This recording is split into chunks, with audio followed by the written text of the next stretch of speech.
Hello, everyone. This is the Insert Title Show, and I'm your host, Wolf Strife. On this episode, I'm going to be talking about the Oregon Trail. Now, I am going to be talking specifically about the Oregon Trail version 1.2 that came out in like 1993. But oddly enough, the very, very first version of the Oregon Trail game came out in like 1971. So, yeah, this series has been around a while. But it's pretty cool. It was basically, I think it was started by a history teacher who got together with some of his computer pals back in the 70s and wanted to basically make a video game that could help teach kids and students, about the time period and stuff. So it was a really, really cool idea. And so the Oregon Trail version 1.2, which is kind of, I don't know. From my perspective, this is the first Oregon Trail game. I mean, this came out in 93, so I would have been 6 when this game came out. So yeah, this was, I guess, the first one I would have come across back in elementary school. And it's a pretty good game. I think it holds up okay. There are actually some elements of the game I actually like more than the second one, which is, the really big and famous one. But, yeah, some of the things I like in the, I'll just call version 1.2 the first one.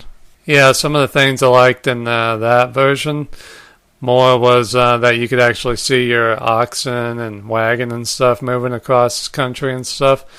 Just little things like that. And I kind of liked how the ending, you had to steer your raft down the, I don't even know what river it was, the Oregon River or whatever the fuck. But, yeah, there were just some things I liked in this one more. But, yeah, it's a very, very good game. The beginning is a lot more simple than the second one's beginning.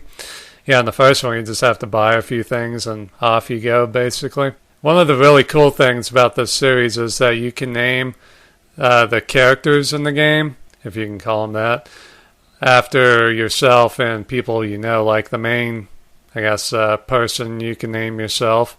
I guess they're like the trail guide or whatever. And then your passengers you can name, after your friends, family, whoever the hell you want to. So that's really cool and makes the game a lot more immersive and a lot more fun. Yeah, and this one I think you can have 4 followers or, friends or whatever come with you. And the second one I think we have 5 followers or friends or whatever. So, yeah. But, yeah, so the beginning in this one's a lot more simple than the second one, but once you are on the trail, it's very, very dangerous. Yeah, if you're going to be playing this game, I definitely recommend that you save almost every 30 seconds. I mean, it's that crazy. I mean, 1 second, everything's fine, and then one of your pals dies for whatever reason. So, yeah, definitely save a lot if you want to get everybody safely across the Oregon Trail.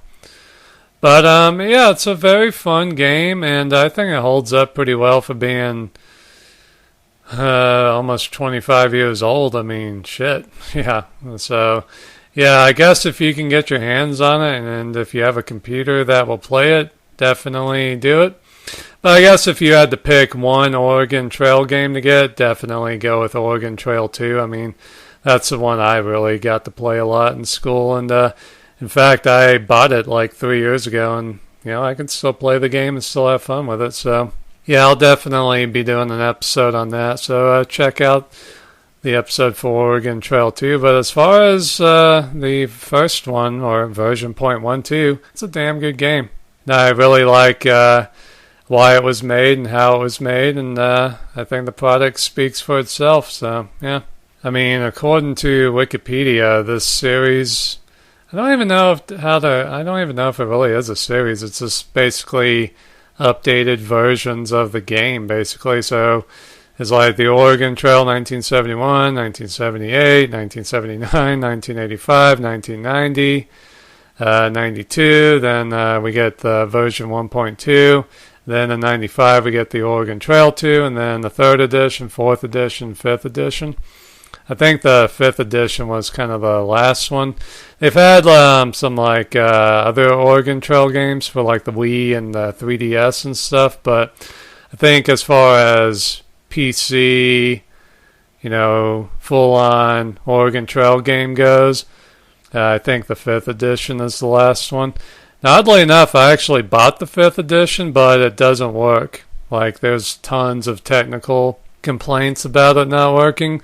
Like on Amazon, probably half the people who bought the game say it doesn't work on their computer, and it didn't work on mine, so that's unfortunate because it kind of looked cool. But, yeah, and as far as the 4th and 3rd editions go, I don't know. I don't really have any nostalgic reason to buy those or play those, so I would just stick with version 1.2 and Oregon Trail 2. But yeah, it's pretty crazy how it's just it's been going since 1971, and according to Wikipedia, as far as they know, as of 2011, more than 65 million copies of the Oregon Trail have been sold. So that's really, really cool. And so maybe by now it's about 70 million copies, so that's fucking nuts. And I mean, just think of how many tens of millions of kids have played these games, so that's really, really cool. I mean, when I was a kid, mostly what we did was just play the hunting mini game or whatever.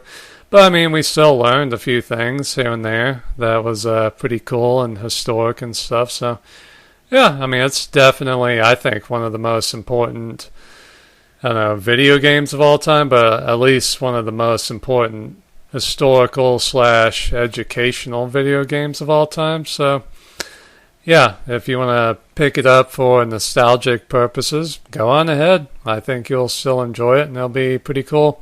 And like I said, it really is fun naming the characters after people, and stuff. It really makes you, want to protect them and stuff. So yeah, it's definitely a fun game. So definitely check out the Oregon Trail and Oregon Trail 2.